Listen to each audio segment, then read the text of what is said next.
तर 1500 रुपयांच्या टिकल्या नको, महिला सुरक्षा द्या। महाराष्ट्राला आज महिलांच्या सुरक्षेची गरज असं म्हटलंय प्रज्ञा सातव यांनी। काँग्रेस नेत्या प्रज्ञा सातव यांनी महायुतीवर हा निशाणा साधलाय।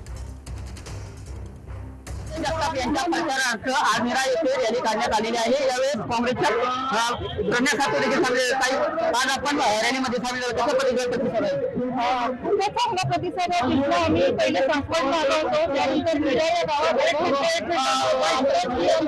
गावात 1.5 ते 2 तास रॅली निघाली आणि महिला सुद्धा खूप प्रचंड संख्येने आमच्या लाडक्या बहिणी सुद्धा इथे उपस्थित होता आणि आमची रॅली झाली ही खरोखरच आता विजय हा निश्चित आहे आमच्या संजय गावाचा, असं मी ठामपणे राज्यभरात आपण फिरत आहोत। एकंदरीत महायुतीतून सांगितलं जातं की लाडकी बहीण योजना अनेक योजना आल्या, त्यामुळे आमची सत्ता येईल असं वेळोवेळी महायुतीतून सांगितलं जाते। कशा पद्धतीने प्रकारचा प्रतिसाद पाहता?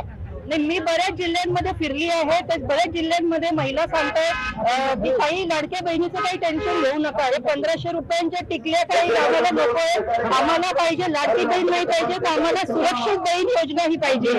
ही आज महिलांची गरज आहे या महाराष्ट्रामध्ये आणि त्याच्यामुळे आज महिलांचा प्रतिसाद महाविकास आघाडीकडे आहे।